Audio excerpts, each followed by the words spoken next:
Hi, welcome to yummy rights. ఈరోజు నేను non చేస్తున్నాను. Hyderabadi non, square shape naans ఉంటాయి కదా, అది చేస్తున్నాను. ఎలా చేయాలో మీకు చూపిస్తాను. మరి సింపుల్ ఇంగ్రీడియంట్స్ తోటి ఫటాఫట్ చేసేద్దామా? రండి, ఏమేమి చేయాలి, ఎలా చేయాలి చూపిస్తాను. దానికి కావాల్సినవి చూపిస్తాను. మైదాపిండి ప్లేస్లో మీరు గోధుమ పిండి కూడా తీసుకోవచ్చు. ఈరోజైతే మైదాపిండితో చేస్తున్నాను. మైదాపిండి, పాలు, 1/2 kg మైదాపిండి తీసుకున్నాను. పాలు 1/2 లీటర్ తీసుకుంటాను. ఈ గ్లాస్ తోటి 2 గ్లాసుల పాలు తీసుకుంటాను. ఇది బటర్ అండి, బటర్ ఎక్కువగా వేయాలి. 100 grams ఉంది, ఇది 1/2 పడుతుంది. మళ్ళీ ఇది ఈస్ట్ అండి, డ్రై ఈస్ట్ అని దొరుకుతుంది మనకి షాప్లో. చిన్నగా ఇది గసాల లాగా ఉంటుంది, గసగసాలలాగా. దీంతో మనకు మంచి బన్ అనేది సాఫ్ట్గా ఫ్లఫీగా వస్తుంది. షుగరు ఒక 1 teaspoon షుగరు, ఒక 1 teaspoon సాల్ట్, అంతే అండి. మనకు వాటర్ మళ్ళీ తగినట్టుగా పిండి కలుపుకునేటప్పుడు తక్కువ, మిల్క్ ఏమైనా తక్కువ పడితే కొంచెం వాటర్ వేసుకుంటూ కలిపేసుకుందాము. మరి ప్రాసెస్లోకి వెళ్ళిపోదామా? ముందు మనము ఈ డ్రై ఈస్ట్ని ఈ బౌల్లో వేసేసుకుందాము. ఇది డ్రై ఈస్ట్ని బౌల్లో వేసేసుకుందాము. దీనిలో కొంచెం పాలు చల్లగా ఉండకూడదు, కాచి చల్లబెట్టిన తర్వాత కొంచెం గోరెచ్చగా ఉండాలి. దీన్ని ఇందులోకి వేసేసుకుందాము.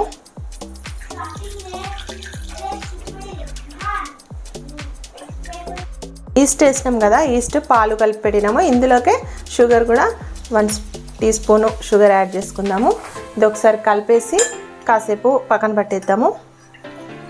ఒక 15-20 minutes పక్కన పెట్టేసి తర్వాత నెక్స్ట్ ప్రాసెస్లోకి వెళ్ళిపోదాం.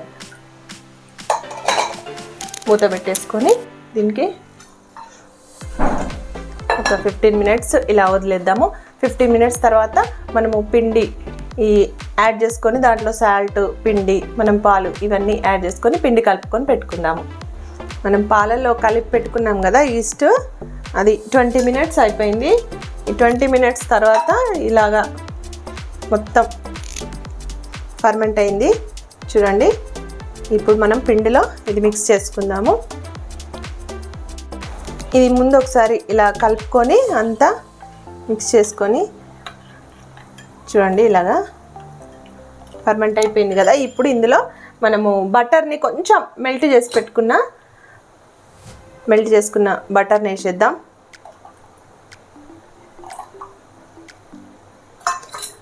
అలాగే సాల్ట్ కూడా 1/2 teaspoon సాల్ట్ వేసేసుకుందాం. ఇప్పుడు ఇది ఒకసారి అంతా కలుపుకొని మన పిండిలోకి మంచిగా కలిపేసుకుందాం. పిండి కొంచెం పెద్ద బౌల్ పెట్టుకోవాలి, ఈ బౌల్ సరిపోదు. కొంచెం కలిపితే అది మళ్ళీ మనకు ఫర్మెంట్ అయి పెద్దగా వస్తుంది కదా, ఉబ్బుతుంది కదా పైనకి. అందుకని పెద్ద బౌల్లోకి షిఫ్ట్ చేసుకుందాము.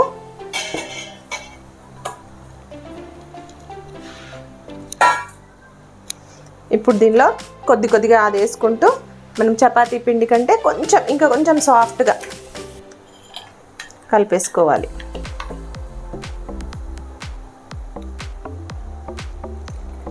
ఒకటేసారి వేసుకోకుండా చూసుకుంటూ ఇలా కలిపేసుకుందాం.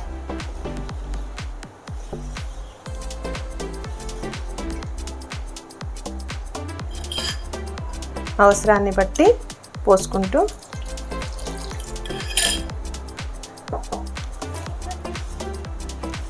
ఇలాగా పిండి మరీ గట్టిగా కాకుండా ఇలా లూజ్గా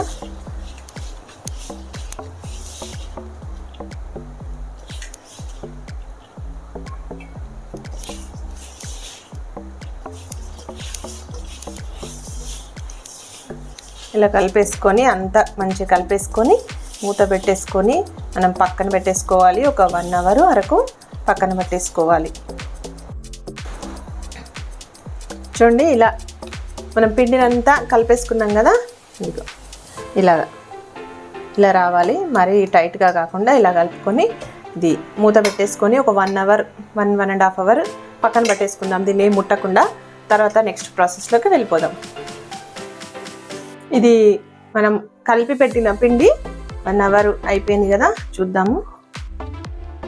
ఇలా ఫ్లఫీగా వచ్చింది చూడండి. ఇలాగా మంచి మనం అనుకున్నట్టుగా వచ్చింది. చేతికి కొంచెం ఆయిల్ రాసుకోవాలి, ఆ పిండి అంటుకోకుండా. ఇప్పుడంతా ఒక్కసారి దగ్గరకని ఆయిల్ అన్నా బటర్ అన్నా ఇలాగా చేతులకు రాసుకొని ఇప్పుడు దీన్ని పిండి అంతా ఇలాగ చూడండి ఎంత మంచిగా అయిందో. దీన్ని ఒకసారి కిందికి మీదికి కలుపుకొని మనం పీసెస్ మనం ఎంతైతే బన్ చేసుకోవాలనుకున్నామో ఆ సైజు తీసుకోవాలి. ఒక్కసారి మంచిగా అంతా కలుపుకోవాలి. చూడండి ఇలాగ రావాలి. ఈ కలుపుకొని పక్కన పెట్టుకున్నాం కదా, మనము ఓవెన్లో ఒకటి పెడతాము, ఒకటేమో మనము నార్మల్గా స్టవ్ మీద ఇది సాల్ట్ ఉంటుంది కదా, సాల్ట్ వేసి అలా కూడా పెట్టొచ్చు ఓవెన్ ఫెసిలిటీ లేని వాళ్ళు. ఇప్పుడు మనం ఓవెన్కి ఇది ఉంది కదా ట్రే తీసుకొని దీనికి కొంచెం బటర్ అప్లై చేసుకొని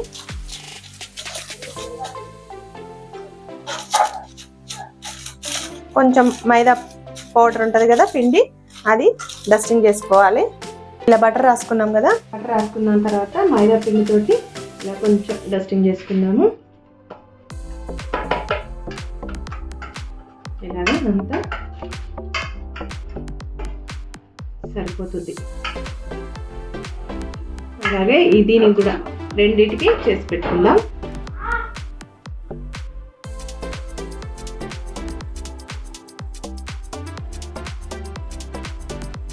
ఇలా అంతా డస్టింగ్ చేసేసుకున్నాం కదా, ఇప్పుడు మనం దీని మీద పెట్టడానికి వచ్చాము. ఇది స్టీల్ మీద చేసుకుందాము. ఇది చిన్నది ఉంటుంది కదా, స్టాండ్ అయినా ఓకే, స్టాండ్ లేదంటే ఇలాంటివి ప్లేట్ ఏదన్నా. సాల్ట్ ఉంటుంది కదా, ఈ సాల్ట్ను కొంచెం ఇలా వేసేసుకొని స్ప్రెడ్ చేసుకోవాలి. స్ప్రెడ్ చేసుకొని దీంట్లో ఈ ప్లేట్ వేసేసుకోవాలి. ఇలాగా ఇది ప్రీహీట్ చేసుకున్నాము. ఈలోపు మనం దీంట్లో మనం పిండి అయితే ఏదైతే ఉందో దాన్ని మంచిగా మనకి ఏ సైజ్ అయితే కావాలో ఆ సైజ్ చేసి రెడీ చేసి దీనికి పెట్టేసుకుందాం. ఇలాగా ఎంత కావాలో మనకు అంత తీసుకొని ఇలాగ అనుకుంటూ కొంచెం పిండి పెట్టుకుంటే ఈజీగా అవుతుంది. మన షేప్ స్క్వేర్ షేప్ అన్నాం కదా, అలాగా స్క్వేర్ షేప్లోకి చేసేసుకుందాము. తోటి కూడా ఇలా చేసుకోవచ్చు. ఇలా చేసేసి మరీ లావుగా ఉండకుండా ఈ మాత్రం మందంలో చేసుకొని మనం ఈ సైడ్స్ అన్నీ కట్ చేసుకుందాము.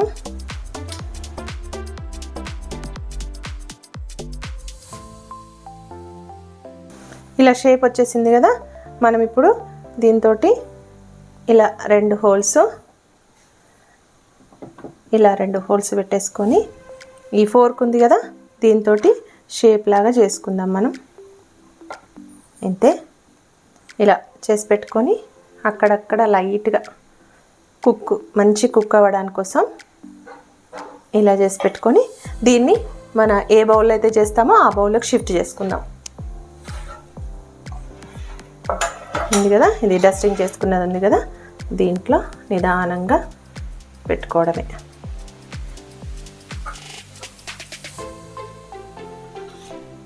ఇలాగా ఇంకొకటి కూడా చేసుకొని 2 మనం అడ్జస్ట్ చేసుకోవచ్చు. ఇప్పుడు ఇలా పెట్టేసుకున్నాం కదా, దీనిపైన మనం బటర్ని కొంచెం మెల్ట్ చేసి బటర్ని అప్లై చేసుకుందాము. దీనివల్ల పైన సాఫ్ట్గా ఉంటుంది బటర్ రాయడం వల్ల. అంతే, ఈజీగా ఇలా రాసేసి మనం ఓవెన్లో పెట్టేసుకోవడమే. ఇందులో కూడా మనము ఈ స్టవ్ మీద చేసేది కూడా ఇలా చేసి పెట్టుకుందాం. రౌండ్గా చేశాను షేపు. దీన్ని ఇలా ఫోక్ తోటి ఇలా కన్నాలు పెట్టేసుకోవాలి. ఇది ఇప్పుడు వేడైంది. ఇందులోకి మనం ఇది ఉంది కదా, దీని మీద బటర్ అప్లై చేయాలి. ఇలాగ బటర్ అప్లై చేసుకుందాము. అంతా బటర్ అప్లై చేసుకొని ఒక 10 మినిట్స్ పక్కన పెట్టుకోవాలి. ఇప్పుడే పెట్టేయద్దు. ఒక 10 మినిట్స్ పక్కన పెట్టేసుకొని అప్పుడు దాన్ని స్టవ్ మీదకి షిఫ్ట్ చేసుకుందాం.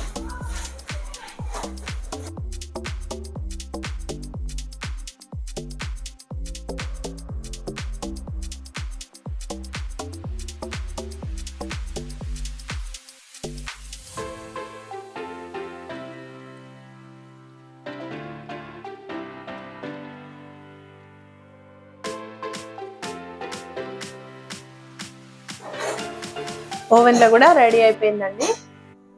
చూద్దాం ఎలా వచ్చిందో. చూడండి చాలా బాగా వచ్చింది.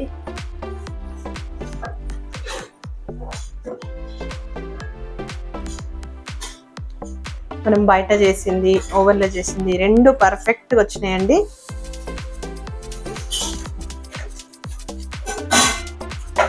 చూడండి ఎంత బాగా వచ్చినాయో. 20 మినిట్స్ అయింది. మనం ఇది ఒకసారి చెక్ చేద్దాం.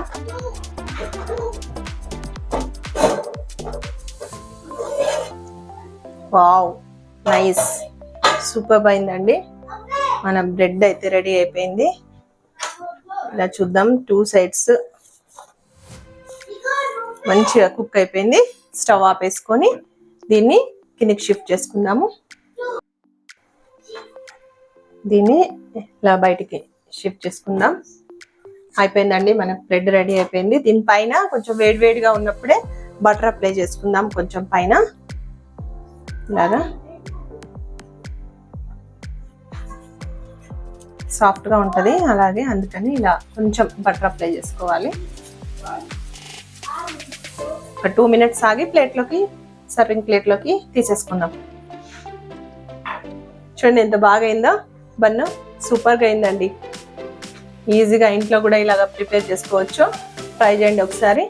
మరి ఇలా బన్నుకు మనకు ఏదైనా డిఫరెంట్ రెసిపీ కావాలి కదా తినడానికి, పాయా సూప్ చేశాను. ఆ రెసిపీ కూడా మన ఛానల్లో అప్లోడ్ చేశాను. ఆ పాయా సూప్ తోటి ఇది టేస్ట్ బాగుంటుంది. మరి కొంచెం చల్లగా అయిన తర్వాత మనం సర్వింగ్ ప్లేట్లోకి తీసుకొని టేస్ట్ చూద్దాం. బన్ను రెడీ అయిపోయింది కదా. మరి బన్ను ఎలా వచ్చిందో చూడండి. చాలా సూపర్ సాఫ్ట్గా, లోపల మంచి సాఫ్ట్గా, పైన చూడండి మంచిగా ఫ్రై అయింది బ్రౌన్ కలర్లో. మనం బేకరీలో తెచ్చినట్టు మంచి వాసన అయితే బేకరీ స్టైల్లో వస్తుంది. సూపర్ అంటే సూపర్ సెట్ అయిపోయింది. మరి అలాగే పాయ చేశాను. పాయ కాళ్ళది, మేక కాళ్ళది పాయ చేశాను. ఈ పాయ కూడా రెసిపీ మన ఛానల్లో ఉంది, చూసేయండి.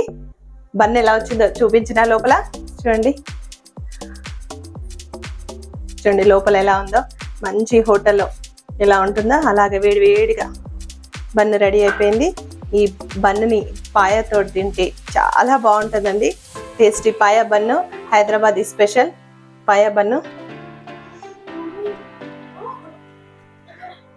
ఈ ఫ్లఫీగా వచ్చింది కాబట్టి ఈ సూప్ మంచిగా అబ్జర్వ్ చేసుకుంటుంది. ఇలాగా హైదరాబాద్ స్టైల్లో ఇలాగే తింటారు. పాయ బన్ను చాలా ఫేమస్.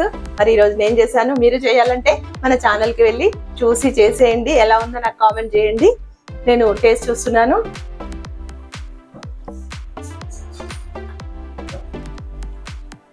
మస్తు ఉందండి, చెప్పలేను. మీరు ఛానల్లో వెళ్ళి చూడాల్సిందే, వెంటనే చేయాల్సిందే, చేసి నాకు కామెంట్స్ పెట్టాల్సిందే. అంతే అండి, ఇంకా మాటలు లేవు. ఉంటానండి. నేను టేస్ట్ చూశాను కదా, నేను ఇలా తింటూ ఉంటాను. మీరు చూసేయండి. బాయ్ బాయ్, ఉంటానండి.